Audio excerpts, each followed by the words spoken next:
Heyo, I'm Colby from Sanitarium Productions. We're back again with another G.I. Joe action figure review.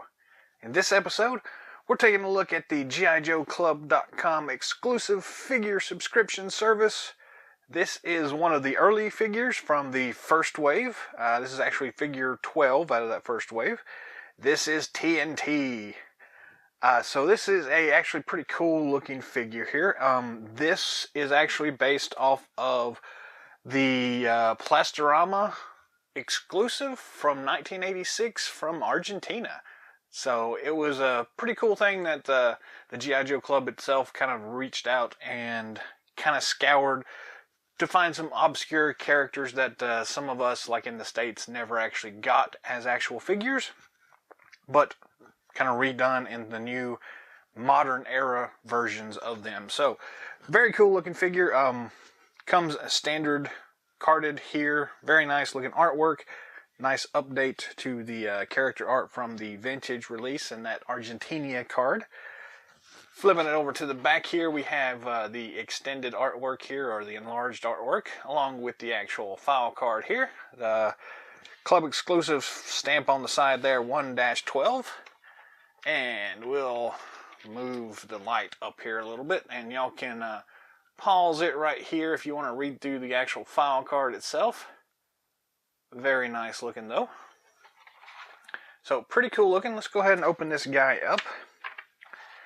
This particular figure is actually pretty easy to come by. It's not a very popular one for whatever reason.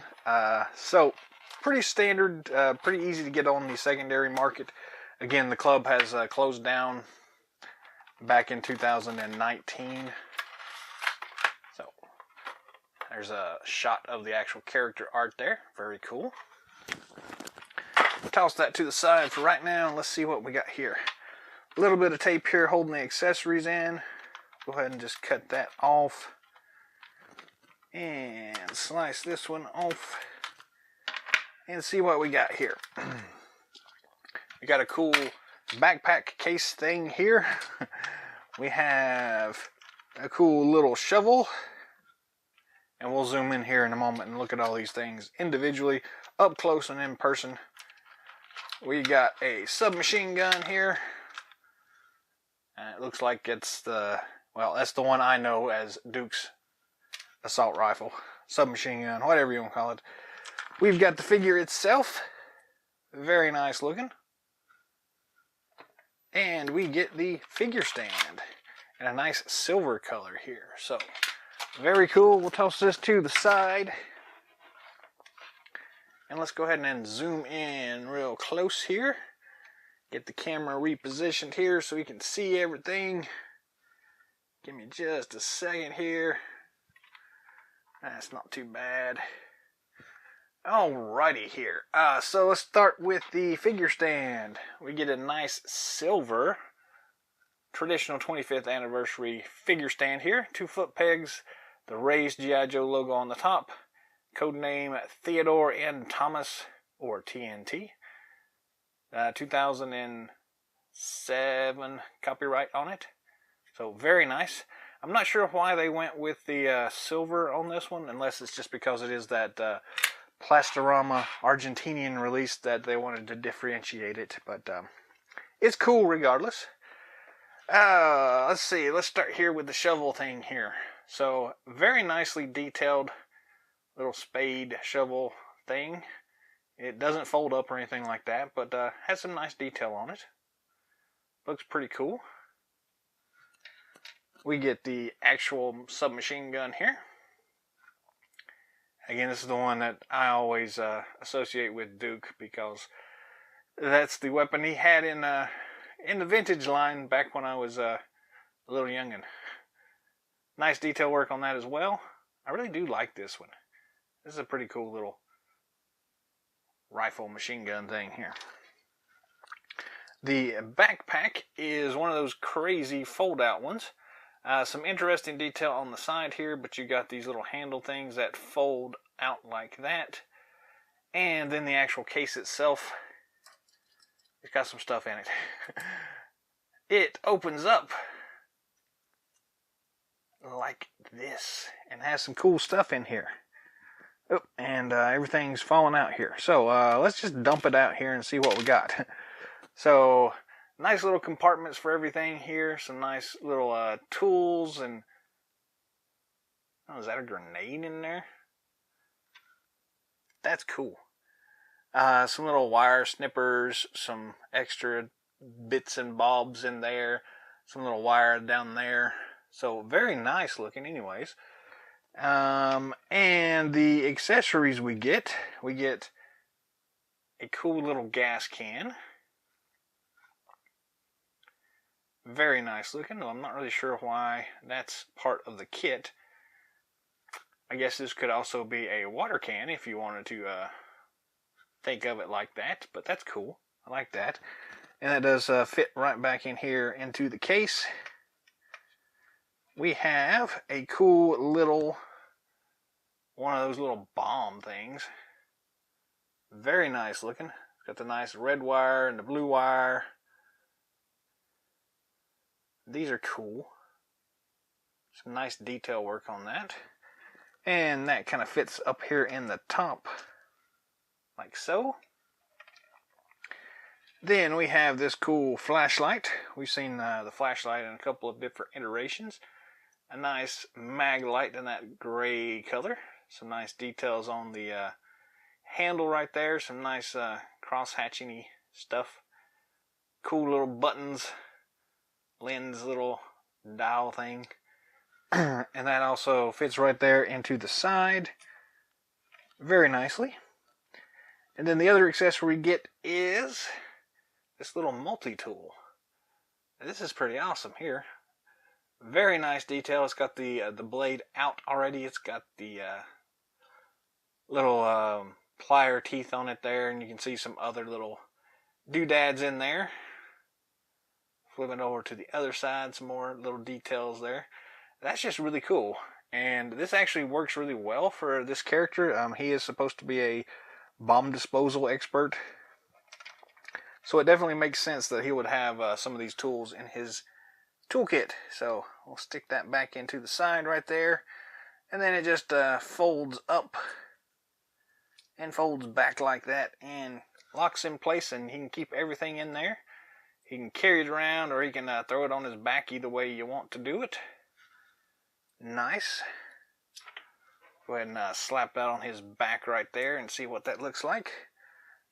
You may have to move his little chest piece around a little bit to get that to line up, but once you do, fits in there pretty easily, nice and secure, and is not getting in the way of that oxygen tank thing, fire extinguisher doodad. So very cool looking. Nice. Moving on to the figure itself. This is pretty much just a blowtorch figure that's been repainted, but it looks really nice. Very cool detail work. Got a new, I don't know if it's a new head sculpt or not, but the helmet is removable here. Pretty nice head sculpt there. Stick that back on there if you want to. It's a little loose on his head there, but not too bad. Some nice detail work right there. Some cool little things on his armor plating.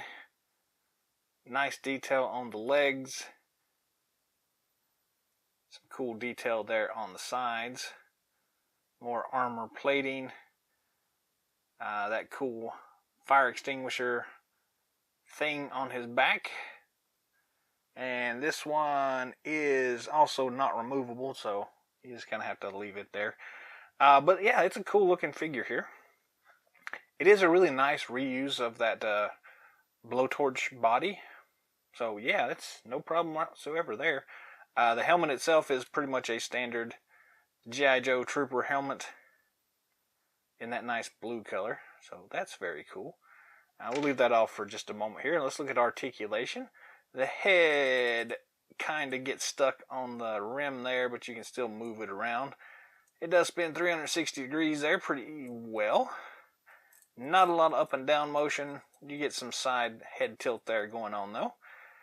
Standard ball and swivel at the shoulder joints. Standard vault and swivel there at the elbow joints as well. It's a little tight there. They do have just the twist at the top of the glove there, so no wrist articulation or anything like that, but that's still nice. We do have the standard waist chest twist there. We move the arm out of the way so it'll focus there. And some good ab crunch going on there. The extra armor bits there aren't getting in the way whatsoever, so that is really nice. Standard T-hook at the waist. Nice articulation side to side. Front and back is pretty good there. Not too bad. It's a little stiff, but gets the job done pretty well. We do get a double knee joint there to work with, which is nice. Nice and tight. And then we get a swivel at the ankle, and it's also got that little rocker built into it. So all in all, really nice articulation here. It's a good looking figure, to be honest with you. To me, it kind of seems like it would fit in very well with the Battle Force 2000 units. I guess it's the blue color that's kind of got me thinking like that. The head seems a little small for the body there, but especially with the helmet on there, it just looks a little bit too large. It makes the head look much smaller than it probably should be, but beyond that, it's a really nice looking figure here. Let's go ahead and get him all geared up. Shove that in there. Grab his machine gun.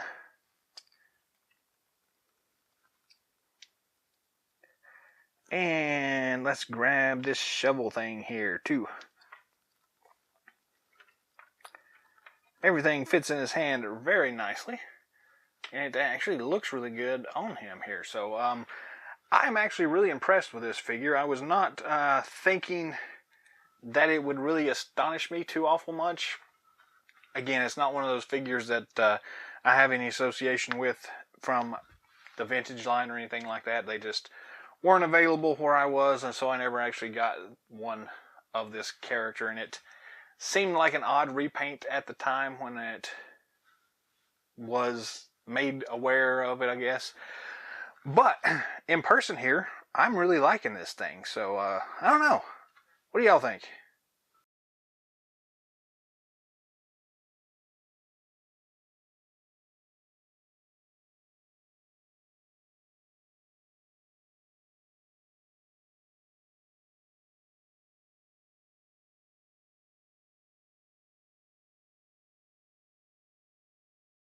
Well, that's all the time we've got for today, so thanks for watching. If you haven't already, feel free to subscribe to the channel. Drop some comments down below. Let me know what you think of this T.N.T figure.